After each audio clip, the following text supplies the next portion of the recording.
Tiene la palabra la asambleísta Marjorie Chávez, ponente del presente proyecto de ley. Bien, una vez que se ha cumplido con estas intervenciones en el marco de la Comisión General que se abrió, el presidente encargado de dirigir esta sesión del Pleno 753, el primer vicepresidente de la Asamblea Nacional, Virgilio Saquicela, retoma ya esta sesión plenaria y otorga el uso de la palabra a la asambleísta Marjorie Chávez, quien será la ponente de este informe de primer debate del proyecto de ley orgánica para la garantía, promoción y protección de la libertad de prensa, de opinión, de expresión y de la comunicación. De corazón, que ustedes y sus familias estén bien, con salud y que tengan un año exitoso. Bueno, hoy la Comisión de Relaciones Internacionales y Movilidad Humana me ha encargado exponerles el informe para el primer debate del proyecto de la Ley Orgánica para la Garantía, Promoción y Protección de la Libertad de Prensa, de Opinión, de Expresión y de la Comunicación. Voy a dividir mi exposición en 4 partes. En la primera, describiré de manera general el tratamiento de este proyecto de ley en el cual se ha fusionado, se han unificado 5 diferentes propuestas. En la segunda, haré una reflexión conceptual sobre la necesidad de establecer una nueva ley y no solamente una reforma. Y en la tercera hablaré sobre los estándares internacionales de derechos humanos que recoge este proyecto de ley y finalmente hablaré sobre el articulado del presente proyecto normativo. Esta ley, colegas, es el resultado de la unificación de las propuestas enviadas por el Poder Ejecutivo, por el ex legislador Juan Cárdenas de Alianza País, por las asambleístas Dina Farinango de Pachacuti y Marcelo Holguín de UNES, y el proyecto presentado por quien les habla junto al asambleísta Fernando Villavicencio. Esto se tradujo en 6 meses de trabajo mancomunado, en los cuales se realizaron 7 mesas técnicas y se recibieron 39 comparecencias de diferentes representantes de la academia, medios de comunicación, representantes de los órganos y organismos de derechos humanos y la sociedad civil. Este proyecto es fruto del consenso, de un proceso participativo e inclusivo de formación de los textos y clara materialización del pluralismo político y la participación ciudadana. En el articulado del proyecto que ustedes conocen, se sumó los textos del proyecto de ley remitido por el presidente de la República y el que junto a Fernando Villavicencio presenté. Se incluyeron aportes de los legisladores como el proyecto de Juan Cárdenas, donde se acogieron las atribuciones y responsabilidades de los defensores de audiencia, las cuales quedaron incorporados en el artículo 7 del presente proyecto. Entre las más importantes de estas atribuciones por el tiempo voy a señalar algunas. Por ejemplo, realizar acuerdos de conciliación entre los ciudadanos y los medios de comunicación por reclamos, propuestas y observaciones formuladas en relación al ejercicio de los derechos y obligaciones que establece la ley. Recibir, conocer y estudiar las consultas y reclamos de la audiencia y tramitarlos diligentemente.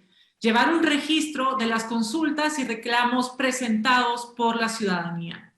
Del proyecto del asambleísta Marcelo Holguín se acogió lo siguiente. En el artículo 10, la implementación de políticas públicas favorables a la implementación de medidas de acción afirmativa encaminadas a fortalecer, desarrollar y crear medios de comunicación comunitarios. En el artículo 17, la promoción por parte del Estado de veedurías ciudadanas, asambleas ciudadanas, observatorios y otras formas organizativas a fin de vigilar el ejercicio y pleno cumplimiento de las libertades y derechos en materia de la ley de comunicación. En el artículo 20, la forma de presentar la información relacionada con investigaciones y juicios penales, misma que debe ser de forma descriptiva y no valorativa. El artículo 21, la protección de imagen e identidad de niños, niñas, adolescentes que estén involucrados de cualquier forma en un hecho constitutivo de infracción penal. En el artículo 27, sobre la protección a los trabajadores de la comunicación en caso de conflictos armados y desastres naturales.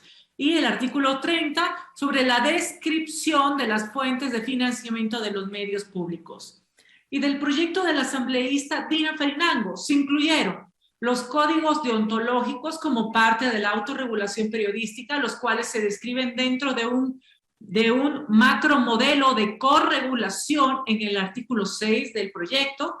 El proyecto de DINA establecía la obligatoriedad del Estado para respetar y estimular el uso y desarrollo de idiomas ancestrales y estimular, garantizar y equiparar las condiciones para el fortalecimiento, desarrollo y creación de medios comunitarios. Esto quedó integrado en el artículo 10 del proyecto de ley como parte de las acciones afirmativas a favor de los medios comunitarios. DINA, asimismo, propuso una asignación del 34% del espectro radioeléctrico para los medios comunitarios, la cual consta también en el artículo 18 del proyecto. Esta ley permitirá el cambio de aquel modelo que privilegiaba la censura y la autocensura, que privilegiaba el silencio por un modelo de responsabilidad ulterior en el que la tónica sea el respeto por el libre pensamiento y la permanente búsqueda por la verdad.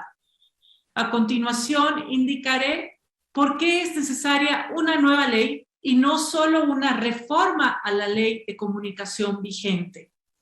¿Por qué una nueva ley? En la Asamblea Nacional no existen parámetros para establecer hasta dónde podría reformarse una ley a partir de qué punto una reforma deja de ser tal y requiere la aprobación de una nueva ley. Sin embargo, la dogmática parlamentaria y en particular la técnica legislativa prevén que los proyectos de reforma suponen modificaciones a la ley que no alteren integralmente su esencia.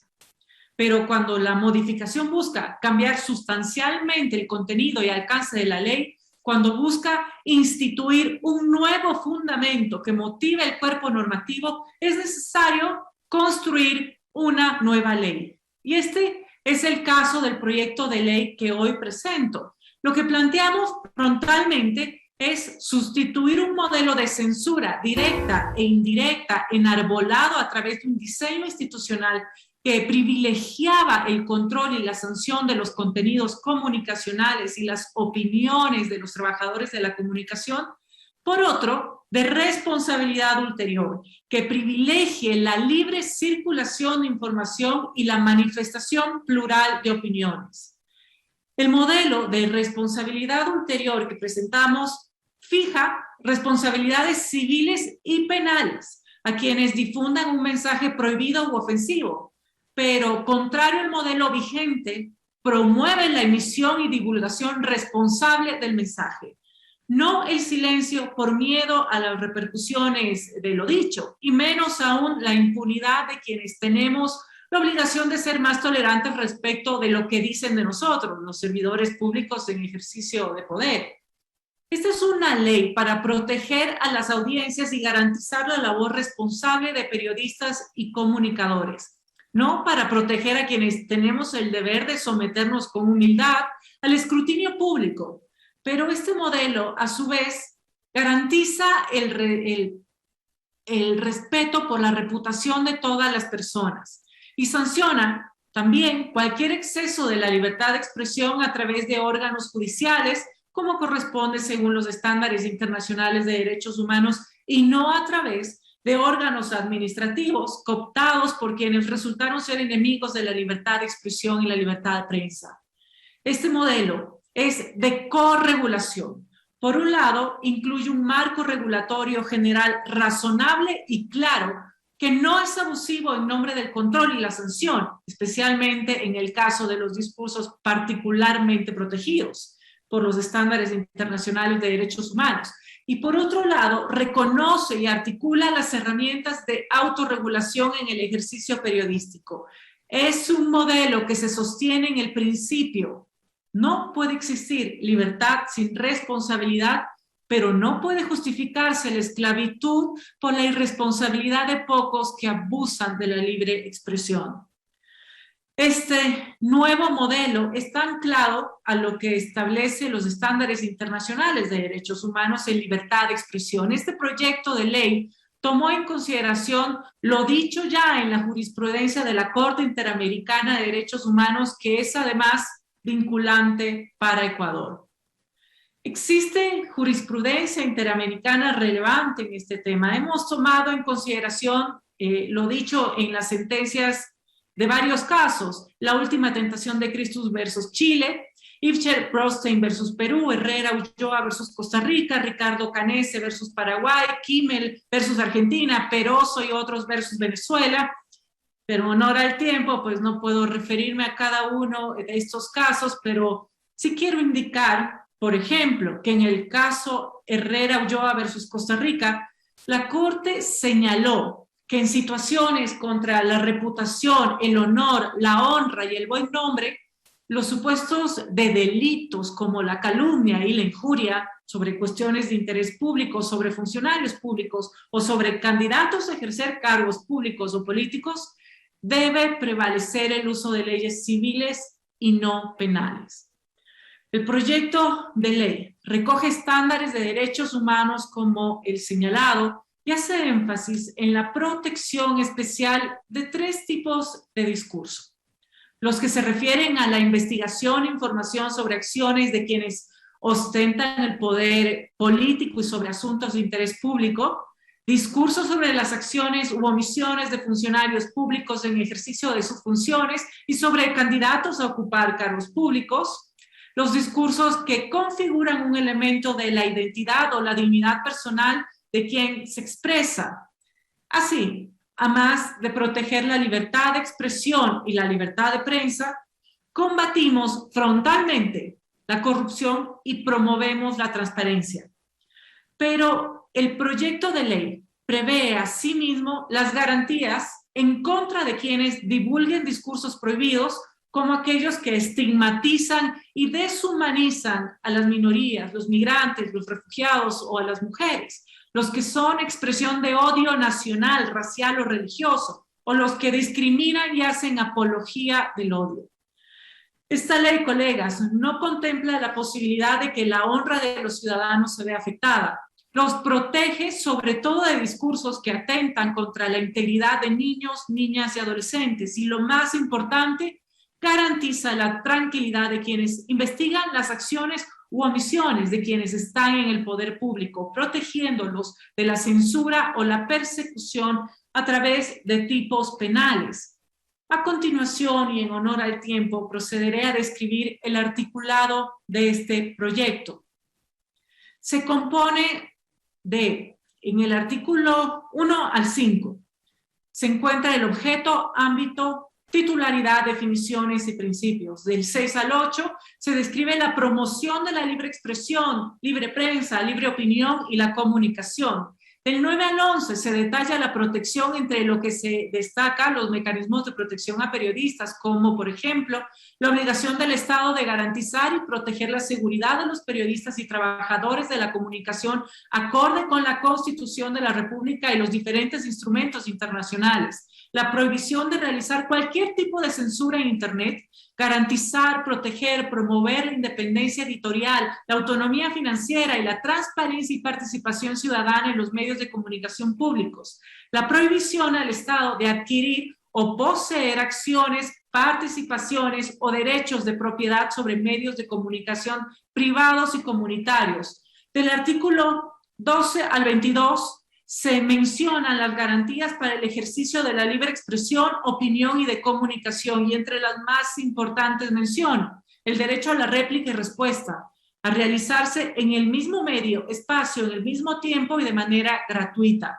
El derecho a la rectificación a toda persona que haya sido agraviada de forma directa por informaciones inexactas o elaboradas con real malicia. La obligación del Estado de fomentar la pluralidad y diversidad en la comunicación, impidiendo cualquier tipo de monopolio u oligopolio, directo o indirecto, de la propiedad de los medios de comunicación. Del artículo 23 al 29 se describen los derechos de los periodistas y trabajadores de la comunicación, en los que puedo destacar el derecho a la cláusula de conciencia, el derecho a la reserva de la fuente, derecho a mantener el secreto profesional, el libre ejercicio de la comunicación, la protección a los trabajadores de la comunicación en actividades que su vida corra peligro, como por ejemplo cobertura sobre narcotráfico, contrabando de mercaderías, trata de personas, corrupción, conflictos armados o desastres naturales. Del artículo 30 al 33 se describe la sostenibilidad de los medios de comunicación en lo que atañe a incentivos desde el Estado. Al respecto podemos encontrar, por ejemplo, el financiamiento de los medios de comunicación públicos a través de los ingresos provenientes de la venta de publicidad. Para los medios privados se podrá aplicar todos los incentivos generales previstos en el ordenamiento jurídico nacional para el desarrollo productivo. Y para los medios comunitarios, el acceso a líneas de financiamiento preferenciales ofertadas por las instituciones financieras del Estado, la cooperación internacional respecto al financiamiento de las actividades de los medios de comunicación comunitarios, la aplicación también de todos los incentivos generales previstos en el ordenamiento jurídico nacional para el desarrollo productivo. Y del artículo 34 al 38 se detalla cómo se conforma el sistema de comunicación social y la estructura también y competencias del Consejo de Comunicación, entre las cuales destacan el poder garantizar la promoción y el ejercicio pleno de las libertades de prensa, de opinión, de expresión en todas sus dimensiones y los derechos de información y comunicación reconocidos en la Constitución de la República del Ecuador y, por supuesto, los instrumentos internacionales de derechos humanos. Formular planes, proyectos y programas para la protección de periodistas y de los trabajadores de la comunicación, así como evaluar las alertas tempranas de agresiones contra la libertad de expresión generadas por cualquier sistema de monitoreo y coordinar y controlar las acciones concernientes a la protección de los periodistas y los trabajadores de la comunicación, así como regular las franjas horarias de protección a niños, niñas, adolescentes para la difusión de contenidos de la televisión, radio y publicaciones de prensa escrita que contengan mensajes de violencia explícitamente sexuales o discriminatorios y establecer un sistema de calificación de contenidos técnico y preciso. Colegas asambleístas, este proyecto de ley es un reflejo de lo que debe ser el debate democrático, inclusivo, dispuesto a escuchar y a construir un mejor país. Tenemos la oportunidad, esta es la oportunidad para avanzar hacia un futuro donde podamos expresarnos libremente, sin miedo y con la responsabilidad individual como norte. Y para cerrar esta intervención, comparto con ustedes una frase del Premio Nobel de Paz del año 2010, Liu Xiaobo, que nos dice: libertad de expresión es la base de los derechos humanos, la raíz de la naturaleza humana y la madre de la verdad. Matar la libertad de expresión es insultar los derechos humanos, es reprimir la naturaleza humana y suprimir la verdad. Gracias, presidente, colegas asambleístas. Fue la intervención del asambleísta Marjorie Chávez, representante de Pichincha y ponente de este informe. El primer vicepresidente